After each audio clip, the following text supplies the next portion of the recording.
You know those two guys from work who won't shut up about football, but are pretty damn entertaining? Well, they decided to buy a couple microphones. And with that, we welcome you to the Cheesy Corn Sports Podcast, where Justin Adams and Martin Chaney wrangle over everything college football and NFL. Bold predictions, hot takes, and live game reactions. This is Cheesy Corn Sports. And now, here's your hosts, Justin and Martin. What's going on, everybody? Welcome back into Cheesy Corn Sports. I'm Martin Chaney, joined by Justin Adams, as always. And today, we're going to be talking about our top 10 rookie running backs going into the NFL draft. This will be without their actual landing spots known. The NFL draft is coming up in just a week and a half, right? April 27th. Yep. And so, we're going to be getting into these positional rankings, and we're going to go where we're going to rank them 1 through 10 to the best of our ability. We're going to start at 10. We're going to go down to number 1. And, these rankings are subject to change, obviously, depending on, where some of the guys get drafted. There's one guy at the top that's probably not going anywhere. If you guys want more Cheesy Corn Sports content, go ahead and hit that subscribe button. Make sure you hit the bell icon so you are notified when Cheesy Corn Sports drops their latest videos. With that being said, Justin, how are you doing today? I'm doing all right. Just back from vacation, so a little bit depressed about that side of it. But, overall, ready to hop back on this content and get some of these rookie rankings out just in time for the draft. So perfect. Love it. Yeah. Looked like you guys had an absolute blast on your little vacay. Got some hiking done. Dogs got to be out there with you in nature. Looked like an absolute good time. Yep, Gunnar was anxious the whole time, but he had fun. We just wore him out. Lady slept for like 3 days. She's still asleep. I don't think she's woke up in 2 days. Yeah. Well, thoughts and prayers to Lady. She needs her recovery. She ain't built for it. Yeah. Okay, let's get into it here. We are going to be doing 10. This is the top 10, not the top 5 like we did for quarterbacks. So with that being said, we're going to kind of move through here pretty quickly, probably 10 through 5, and then once we get to 5, we can probably slow it down just a little bit and give a little bit more insight. So with that being said, who is your RB10 going into the NFL draft? All right. So I'm probably going to be, I would say, just a little bit off from yours. So I know that you personally, well, actually, I don't know what your rankings are since they've changed in the last few days, but I actually have Kenny McIntosh at 10, running back from Georgia. Is that the same as yours? I guess we'll find out. Yeah. So overall, Kenny McIntosh, for me, it's just really a size thing. And the fact that, he's a little bit slower, but I think that he might get enough draft capital to at least have a shot to take some, workload within the goal line touches and stuff like that, because he's just a big kind of physical back between the tackles type of guy. So I think he can be an addition when it comes to goal line carries. He's not going to probably take over any backfield because he's not really super well-rounded. So, let's go ahead and hear yours. Yeah, great. So it's funny that you mentioned the disparity between our lists, but we're starting off rock solid because I also have Kenny McIntosh from Georgia at 10. I'm pulling up his combine numbers here, and we're in a 4.62 40. Not the best. He does have a decent frame size at 6'204". There are some other guys there that are listed at 5'10", 5'9", even sub 200. So I'm not as concerned about the frame necessarily. Other than that, the biggest thing that stood out to me from the combine was the 4.62. where that definitely is on the lower side. In fact, I'm tracking it as the second slowest combine 40 time for running backs, just ahead of Sir Roderick Thompson out of Texas Tech. But like we said, good frame. He's a starting running back for Georgia, so he's as up to speed as far as college running backs go as just about anyone could be. Right. He had a lack of touches in college, never had more than 140 carries in a season. However, he did average at least 5 yards a carry per season, put up over 1,100 all-purpose yards in his senior season with 10 touchdowns. He's a decent blocker when he's picking up blitzers. So, yeah, and even though he doesn't have that great top-end speed, he does show some good acceleration off the line as well. So, I think, in the right situation, start off as a special teams player and then kind of like build up into it. He could very well get some looks later on. And we could be talking about him in a couple of years. Moving 100%. forward, I will take over to the RB9. And I'm going to go with TCU's running back, Kendre Miller, sitting at RB9. Every single year, he has progressed more and more, which, that's exactly what you want to see out of these later round prospects. You want to see the coachability. You want to see the growth ability. In 2021, Kendre Miller split the backfield with Zach Evans before he transferred over to Ole Miss.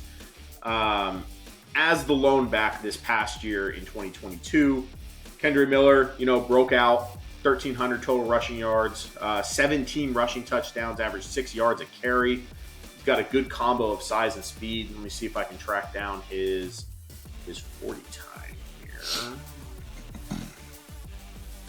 Okay, so he didn't run the 40, but he did measure in at 5'11", 215. So that's I have his projected 40. I have his projected 40 was 4.5. Okay, so yeah, that 4.5. All right, still not. I usually look for sub 4.5, so like 4.4 in there is usually a good thing, but still has some decent speed with him. He's probably one of the better pass blockers out of the running backs, which doesn't really do anything for fantasy football. However, what that does do is it gets him at least on the field, which, is a great foot in the door type of thing. So right. He does lack the pass catching. He lacks the route running, lacks the elite athleticism, as well as some of the other X factor stuff these other guys do have. So he's going to be a little bit further down the list for me. Who do you have at RB9? So at RB9, I actually have Chase Brown out of Illinois. He's got really good size, really fast, 4.43. It's just right now where he's projected in the mock drafts, he's not getting the draft capital I would necessarily like. He's more so in the 3 to 4 round range. And so like coming into the process, people started to rise on Chase Brown. He started to rise up the draft boards a little bit.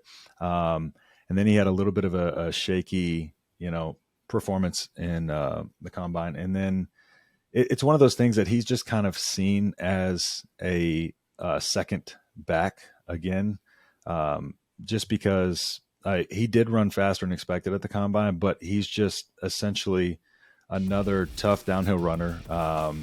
He can break tackles, but it's just he's kind of limited on his upside, and I think he kind of is what he is at this point. It's really just I think he's going to be a very good second fiddle to somebody who's very good all around, and similar to the previous one, it's just I think if he got a little bit better draft capital and he was seen as somebody who can come in and compete, he would be much higher on my list because I do like his skill set and his size. But yeah, that's going to be the differentiating factor right now because you do have to factor that in when it comes to Dynasty. Gotcha. Yeah. I'll get to Chase Brown later on my list. Who do you have at RB8? All right, at RB8, I have Chris Rodriguez out of Kentucky. So he's very much, I would say, a late bloomer of my draft board.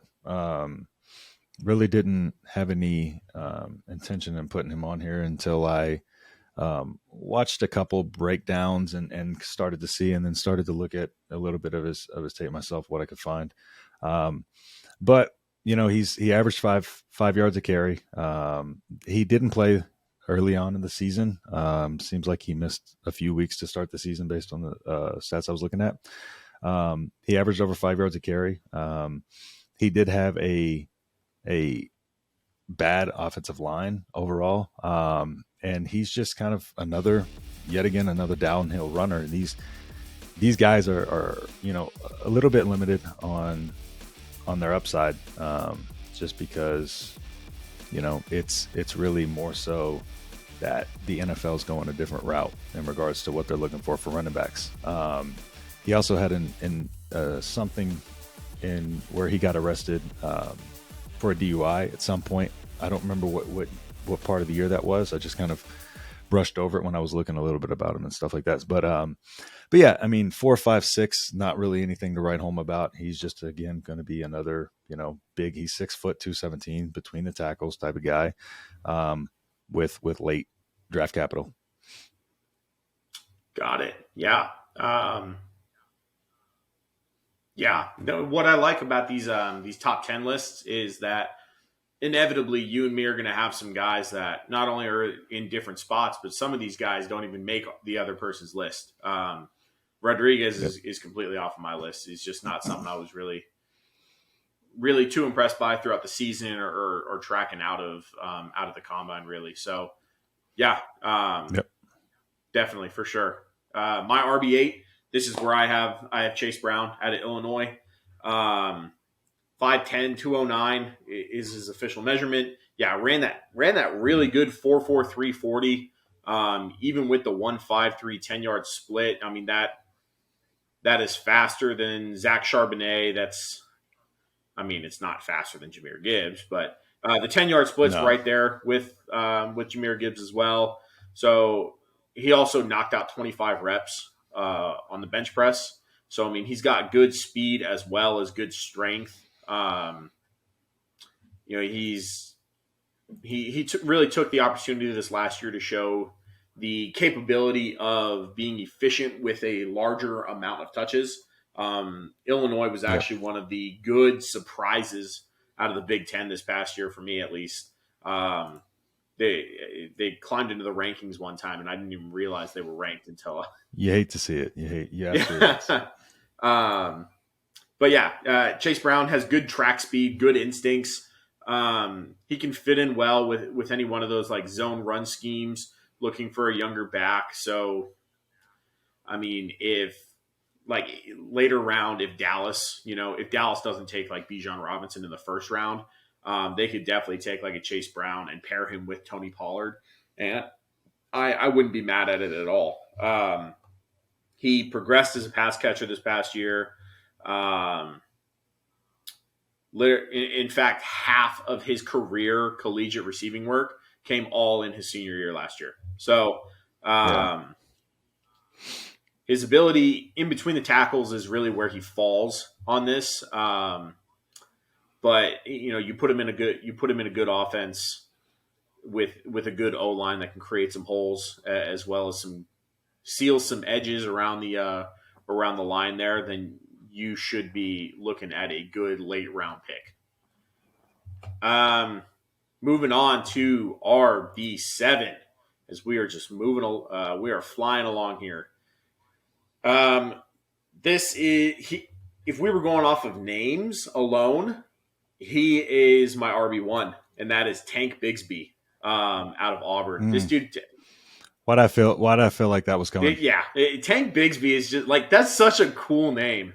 But apart from just the name, right? If you look at the actual skill set here, he's got a good frame, 6 foot 210, ran a 4.56, 21 reps on the bench. He does have a good skill set for the running back position, pretty well rounded. He's got a good mixture of like balance with the agility. He's really good instincts on which hole to run through as well. With the size, of course, with the name, you're not going to get named Tank and then be an elusive, runner, right? Like, no, you're going to want to put your head down and just jump into someone. So his parents know. There is some stuff that there's a lot to be left desired. I don't even know if I said that right. There's a lot to be left out there when it comes to route running. There's a lot to be desired, There I think is the right phrase. And when I'm trying to get that phrase out, I'm talking about his route running. He does have good hands, but as far as the actual route running, apart from little swing passes and stuff like that out into the flat, I wouldn't expect him to be lining up in the slot or anything to go out there and run some routes. Yeah. So agreed. RB7 for you. Who do you got? So my RB7 is going to be Zach Evans out of Ole Miss. Again, one of the people I had a little bit higher going into it, just dropped, a couple spots, but overall kind of around the same positioning. Averaged over 6 yards a carry last year. He had not a lot of passing work. He only had 12 receptions for 119 yards. But his speed 4.49, it is, sub 4.5. He's got decent speed. I don't think he's going to go. I don't know if he's going to go in the second round, but if he does, he's definitely going to be able to probably climb up these rankings. If he goes in the early to mid second round, I definitely think that's going to help him as opposed to some of the late mocks where he's going third round. And it was a little bit of a regression from season to season. He averaged 7 yards a carry in 2021, but it was on a lot less work. He had 648 yards, and at TCU they had a really good backfield going there. They had a good running game going at TCU at that time. So yeah, I like him a lot, and like I said, he could very well go up my board if he gets a little more draft capital. But we'll see. Gotcha. Yeah. I got some guys that were higher up, sliders as well, some risers as well. Let's get right into your RB6. Who do you got there?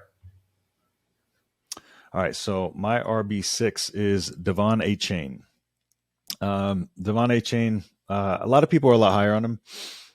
I do like his speed, of course, but I just at 5'9", 188 pounds, I just really can't see his upside because he's not enough. There's not near enough frame on him to ever be a 3-down starter in the NFL. He's just a slight frame. He would be limited to probably being a receiving back. I don't think a lot of people are going to necessarily reach up to the second round to get him. I do think he's more of a third round type of running back. But it's hard to tell because sometimes the eye-popping speed gets the interest of teams, and they think they can use him as kind of like a multifaceted weapon in the offense. So we'll see how that pans out. But yeah, overall, he's just a great speed guy. Again, not going to be an every down back ever, but in PPR leagues, he's definitely going to have tremendous upside. Gotcha. Yeah. Again, I'll get to A-Chain here in just a minute. But first, I want to talk about my RB6, Sean Tucker out of Syracuse. We were just talking about him. There's kind of a wild, well, not wild, but interesting story coming out about Sean Tucker. He was kind of injury lingering going into the combine, got a medical exemption, had to get another medical exemption from the Syracuse Pro Day back on March 20th, and he will be running his own personal Pro Day on April 24th, just 3 days before the NFL draft kicks off. Absolutely crazy. I see the upside to that. You ball out, and then you leave a really good short-term lasting impression. Your name is fresh in a lot of scouts' minds. But you come out after all these medical exemptions and completely just, shit the bed, then you could be free falling, Tom Petty wise, down quick. That's yeah, millions you down the could drain. you could end up not even drafted if this You'd goes almost down. be better not doing it. But let's get into the good stuff. Sean Tucker, I mean, he's another one of those 5'9" guys. He did come in, or he's projected to come in at 207, which is decent as far as weight goes. Yeah, I mean, he does have that extra year of eligibility. He was just a junior last year in 2022. So, I mean, there is some fantasy relevance there, being a year younger than some of the other ones. He ran for over 1,000 yards on just around 200 carries this past year for Syracuse. He was a first-team All-American. 11 touchdowns, 5 yards a carry, only 1 fumble. He did catch almost 40 passes. So, like the production as far as Syracuse was there. I had Tucker up a lot higher on my board. I think I had him at around RB4, I think I had, when I initially did these rankings. But the medical stuff is starting to scare me a little bit. Now it's the make or break pro day, a few days before the draft. It can really go one of two ways. And that's not a lot of confidence that I want to instill in one player, that, especially one that played for Syracuse. No offense to Syracuse, Right. but yeah, but I mean, still, come on, like. So, but anyway, so my verdict is still kind of out on him, but I had to put him somewhere. I do think he is in that top 10 range, so I had to put him somewhere.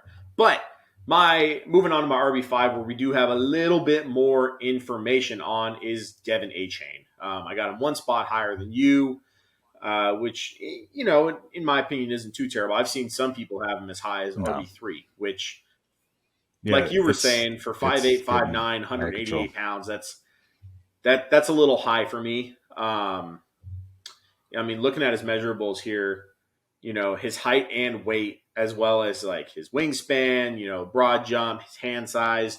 I know hand size, is always the biggest joke with the combine, but all that stuff is on the bottom of the list when it comes to the rest of these running backs. The only things he actually performed elite in is the 40-yard dash and the 10-yard split.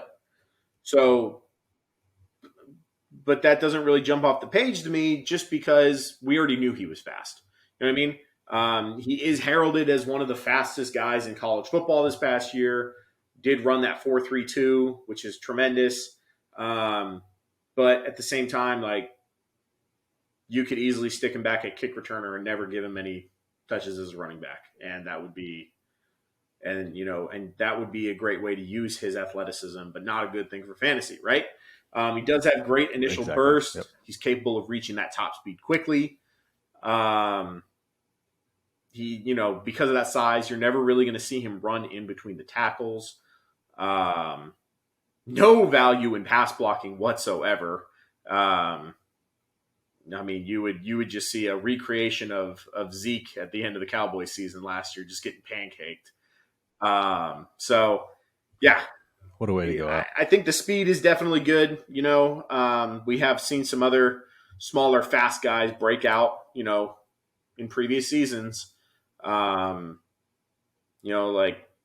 almost called them the San Diego Chargers, but the Chargers did it with Austin Eckler, right? Eckler, smaller. But the difference between Eckler and Achane really is that Eckler just completely bulked up and just went pound for pound with the best of them. So yeah, exactly. We'll see what the draft capital looks like. Crazy because wasn't Eckler like undrafted? Eckler was. I know Eckler went undrafted. Go ahead and give us your RB4 now that we are. No, you're RB5, right?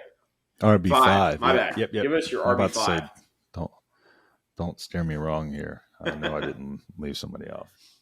My RB5 is going to be Tank Bigsby. Yeah. I can say that right now. Yeah, essentially, similar to what you said. He is very strong. Of course, I would say he runs kind of lesser than a tank, but he does have the ability to, run through guys. But I feel like he has a little bit more elusiveness than you'd expect for his frame. And kind of similar to what you talked about with the speed. It's his speed is, yes, it's not near track speed or anything to write home about, but he does have really good burst and acceleration. He's super, super explosive. And so, he has the ability to catch out of the backfield. His vision isn't the greatest, but he can typically make something out of nothing. If there's linemen there, he'll, wait into, or he's agile enough to create some space or find some space and get through it. So I just think overall he's going to be a very efficient runner. His college dominator ranking at Auburn was 27.3. Again, that's the total offense that you account for of the entire offense. So he accounted for 27.3% of that. So very, very good. And that slides him into my top 5. All right. And go ahead and let's jump into the top 5 here. Who do you have at RB4? All right. You're probably actually going to be surprised here to notice that there's an omission, and I'll see if you can find out from my list that was on yours. I'll see if we can figure that out towards the end of it. But yeah, I like Israel Abanikanda. I'm slowly getting better at saying his name since he has gotten more and more up my rankings here. Yeah, he's very very good acceleration. I think that's one of the things that stood out to me the most in watching him. His vision isn't the greatest. Similar to Tank Bixby, his vision is not the greatest, but he is very good at cutting and making one cut and being able to slip through, again, space. But he's also very good at breaking tackles in the open field because he's very elusive. I feel like his upside is extremely high. The only thing that he'll have to do is a little bit more is be able to create when the play doesn't form. So he's not as good as Tank Bixby in finding that space. He can do it from time to time. And again, his ability to cut can find some openings, but the vision still isn't there. He's really not much of, a broken tackle guy unless he's just trying to make you miss. But it's elusiveness and speed that's really his bread and butter. But he does have, I believe the upside to really kind of produce at a high level. And another thing too, his junior season could have went a lot better, but that was the season that they had Mark Whipple as the offensive coordinator, and we know what he did with Kenny Pickett, just throwing the ball nonstop. So yeah, he had to really account for that, but he did explode in his senior season, just the way we expected. And I believe if he would have done that same thing in his junior year, he would be even higher on draft boards this year. Yeah, absolutely. One thing that I did want to note about this draft class is there are so many names that we can just dive in through and through. One that I always toyed around with was, what was it? Out of Tulane. What was his name? Tyjae Spears. He was another one that I always, I like the potential on him, but I'm probably not going to be putting him in a top 10 list. You know what I mean? No. But what I got here at RB4, right? Yeah. This is where I have Zach Evans. I had Zach Evans extremely high. So this is Zach Evans falling, by the way, to me. I had Zach Evans literally rivaling Jahmyr Gibbs for that RB2 spot just a couple months ago. And I love Zach Evans. I've followed him ever since he was that top high school recruit coming out of high school. His efficiency throughout his college career has been the efficiency has been through the roof. Averaged almost 8 yards a carry his freshman year. averaged 7 yards a carry his sophomore year, in which, I mean, that was only in 6 games. But in 12 games last year with Ole Miss, he did average 6.5 carries and had double-digit touchdowns. The receiving work is not there. He had 10 catches in 2021 and 12 catches in 2022. So there is some of that. He didn't run at the combine due to a hamstring thing. So that's kind of, that's basically the tale that went through with him throughout college. It was always, it looked like he would get going and then boom, turf toe. Oh, hamstring. Oh, I twisted my ankle walking to class. Like it was always something that seemed to like just never let him fully take over a backfield. Yep. Which is unfortunate. His career high or his season high number of carries was last year with only 144. So when we have seen him on the field, it's been great, but we haven't seen him on the field with the ball in his hand nearly as much as some of these other guys, which I think is going to keep him out of that top consideration. At his pro day, he did run a 4.45. So the speed, not really worried about.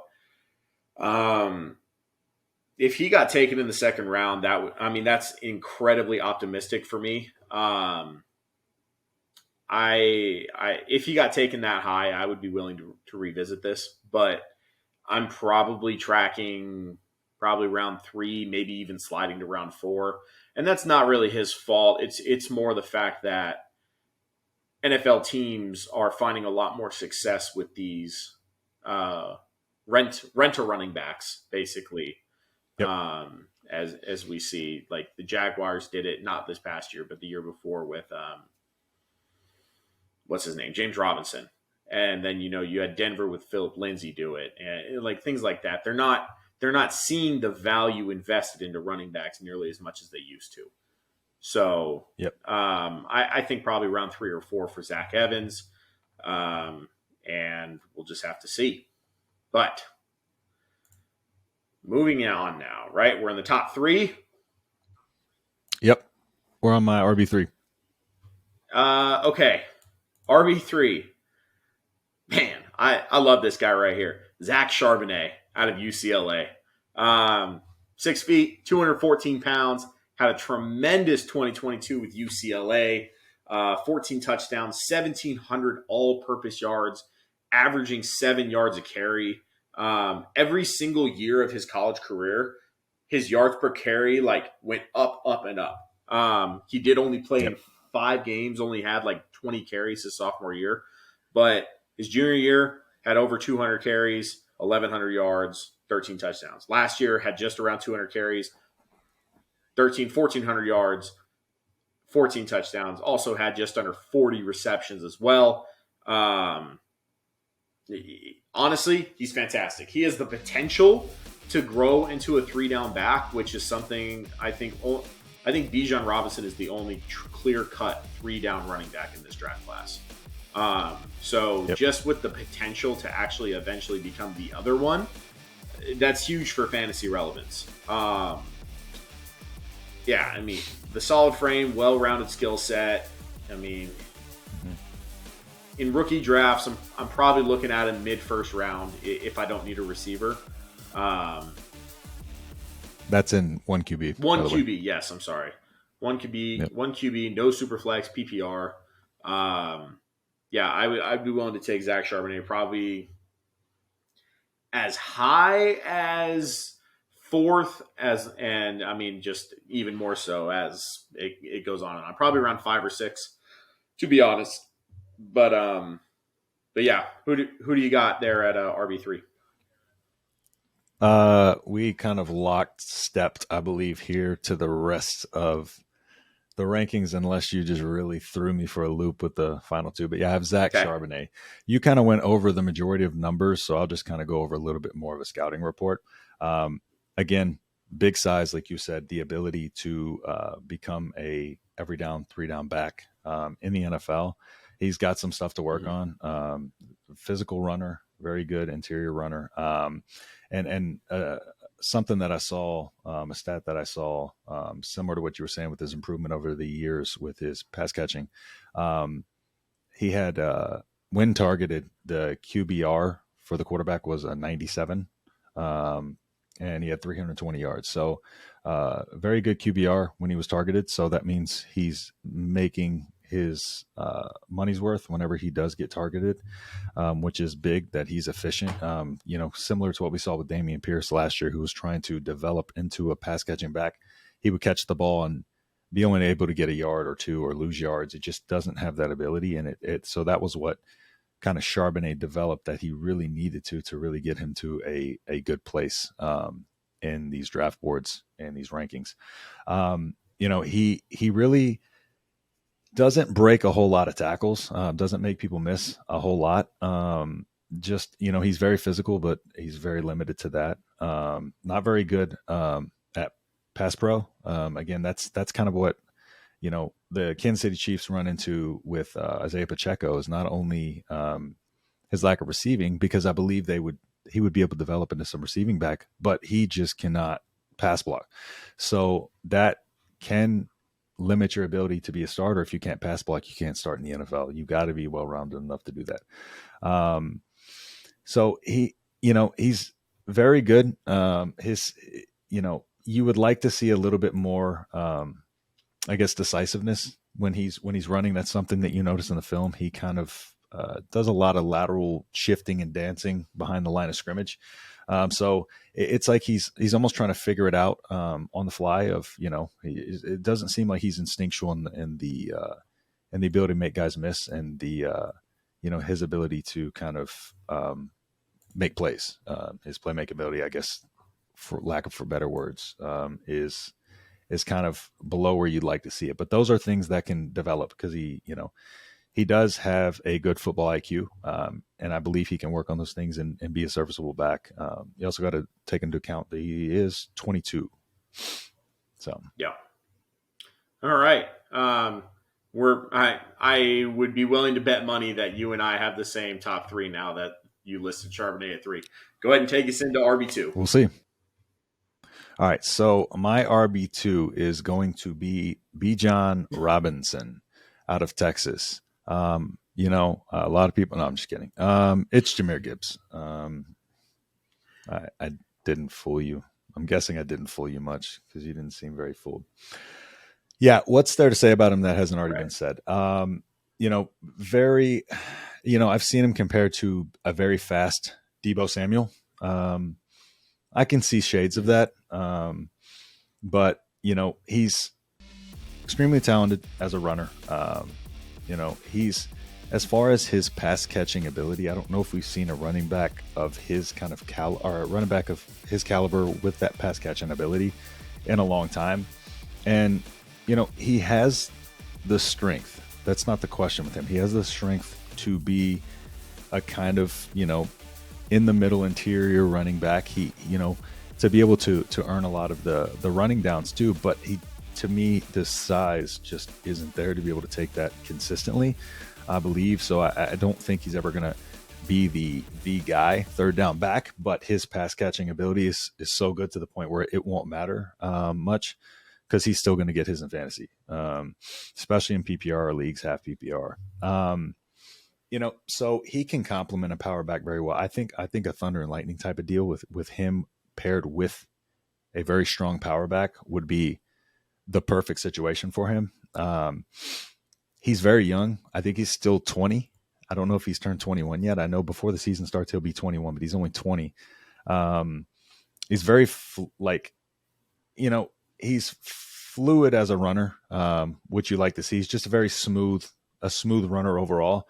And really there's not a whole lot of weaknesses to him. I mean, pass blocking, I don't know if his size helps with his pass blocking. I think that might be a limitation of his, although he does have the strength, but like I said, this is the size sometimes when you're trying to block those big linebackers and stuff like that. He's just, I think I saw something where it's, list of players who were under 200 pounds that were successful in the league. And are elite in the league, and I don't think there's been a single one below 190 or below 200 pounds. I'm sorry. And he's just below. But his BMI is also something that I saw a stat on, saying, BMI is a very overrated stat in my opinion, but just him coming in at under 200 pounds was big. If he came at 205, I think he's definitely much better as far as how he's viewed in going into the draft and stuff like that. But yeah, he puts effort in his pass blocking. But I think he's got so much to offer with his pass catching that he's a tier above Zach Charbonnet at 3, I would say. And yeah, that's about it. Again, what is there to say that hasn't been said? He's fast. He can catch the ball. Yeah. I completely agree. I'm not going to eat up too much time here on him just because like you basically just said everything that needs to be said. The receiving work, the apparent lack of size, could be something. I've seen comps from Deebo Samuel to like not a Walmart brand, but what's above Walmart? What's the Costco brand? Kirkland? Yeah, like a Kirkland brand Alvin Kamara. I say Jamal Charles. Sure, yeah. I consider him probably more of a like a DeAndre Swift kind of thing.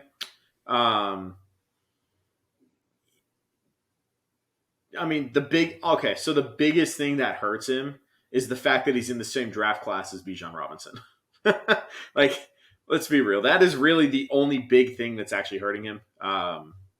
Yeah, there is the size thing as well. But, he's an elite route runner, great pass catcher. I don't have to go through the whole thing because just no. Right, no. Exactly. Like you said. Speaking of beating a dead horse, let's look at the next running back. Speaking of beating a dead horse. Yeah. But at the end of the day, Jahmyr Gibbs should be a fantastic PPR option running back.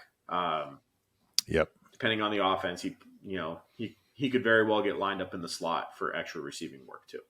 So, yeah. Okay.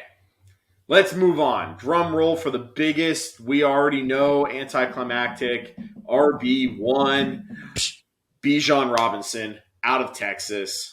Yeah, right?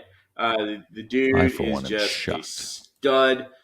Probably one of, if not the best running back prospect that we've seen coming to the NFL since the likes of Saquon Barkley or, one of them. It's the name everybody likes to throw out, Saquon. Right.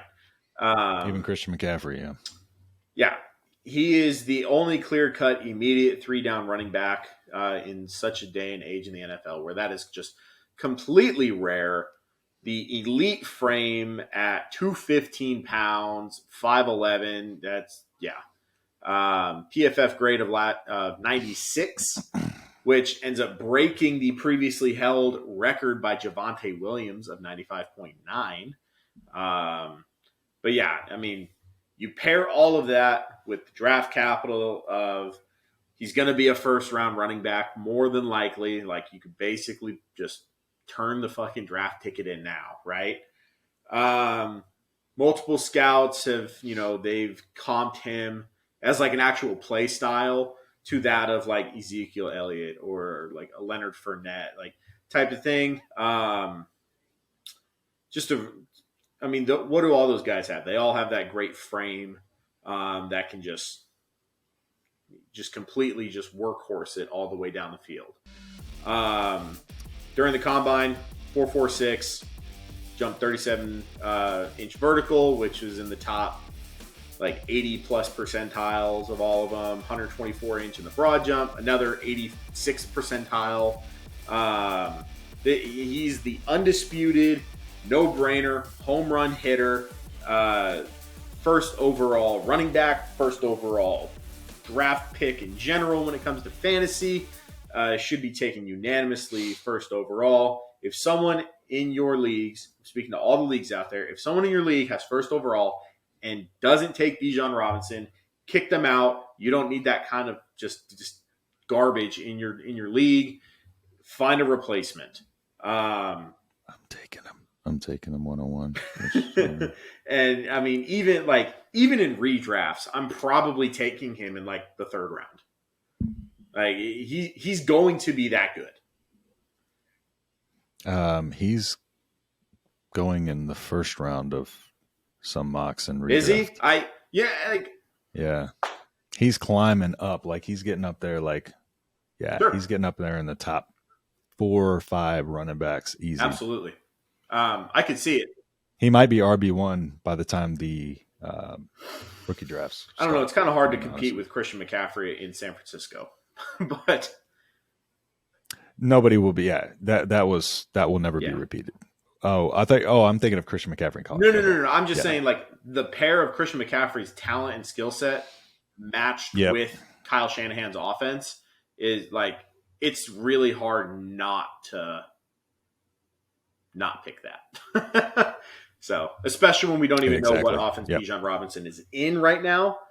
That obviously very well could change in a couple of weeks when we do know. But yeah, at this point in time, what are your thoughts on Boojan? So, again, like what's there to be said? You talked a lot about it. He does everything. He's the perfect blend of size, speed, power, effort. That's another thing that he gives 100% effort on every single play. He's very aggressive when he's running the ball. He's got more than enough size to pass block, to pick up blitzers. He was actually one of the best in college football at that. Great vision, great explosiveness in the pass catching. And the thing about him with his pass catching downs is he can line up in the slot, he can line up in the backfield, but he can run deeper routes than a lot of running backs. He has a lot more routes in his bag than a lot of other running backs coming in the league, and that's another reason that he is such good upsize. His moves, his playmaking ability, the moves that he uses, his stiff arm and stuff like that are very, very refined. He's very agile for such a big dude. Like super, quick twitch with his cuts. It's kind of insane for a guy that size to be able to move like that. Very elite at just stopping on diamond cutting. The thing about him, his speed wasn't great. He really doesn't do a good job of being decisive at the line. And this is if I'm just splitting hairs, really. It's hard to find a whole lot of negatives with him. But I just think he has a tendency to bounce around laterally a little too much, dance around a little too much. If I'm splitting hairs, dancing around a little too much, being indecisive, but that falls into the dancing around a little too much. And again, not elite speed. Very good speed, not elite. That's a knock. So that's what we're talking about here. We're splitting hairs with this guy as far as weaknesses go. He's going to be a stud, and in my opinion, he's going to be a top 5 producing running back next year in fantasy. So he is also one of those guys that, like, his value is super high right now. Like I think on Keep Trade Cut, they have him as the RB1 and player 3 overall in Dynasty. If you are a rebuilding roster, don't be afraid to move him for more assets. You can probably get a lot of future firsts or some younger talent if you move off of him. Of course, he's a dynasty. Now, this is if you're in a long rebuild. Now, if you're in a 1-year rebuild, of course, go with Boojan if your team's a little bit already built up. But if you're in a full rebuild, take advantage of his value. Keep an eye on his value, especially if he gets drafted to a good spot. Don't be afraid to move that 101. Like me, I'm holding that thing for dear life. There wasn't anything that can get that thing off me. So, but yeah, that's it on Boojan. Again, same old same. We all heard it, but here we are to speak to it ourselves. Thank you all for joining us in here today in the Cheesy Corn Sports Draft Room. This was the top 10 running back rookie rankings going into the draft next weekend. Well, in 2 weekends. we'd like to thank all of you all for watching. Go ahead and drop your comments down below. Tell us where we were right. Tell us where we were wrong. One of us, not going to name who, loves to argue with people when they're told they're wrong. So it's me. And so make sure to hit that subscribe button, hit the bell icon, so you will always be notified when the next Cheesy Corn Sports content is dropped. Make sure to look out for our next video where we will be breaking down the top 10 receivers, which will also be a fantastic video. So make sure you guys look out for that. We'd like to thank you all for joining us today, and we will catch you guys next time. Make sure that you leave your disagreements in the comments. All right, we know there's probably going to be some disagreements, so love to hear your top 10s and where you think we're right, where you think we're wrong, and maybe we can learn from it, and maybe you'll see a little bit of a... Let's close her out. Thanks for checking out the Cheesy Corn Sports Podcast. Be sure to subscribe wherever you heard this podcast so you never miss an episode. For more information or to connect with Justin and Martin, check out Cheesy Corn Sports on Instagram, Facebook, and Twitter. We'll see you next time on Cheesy Corn Sports.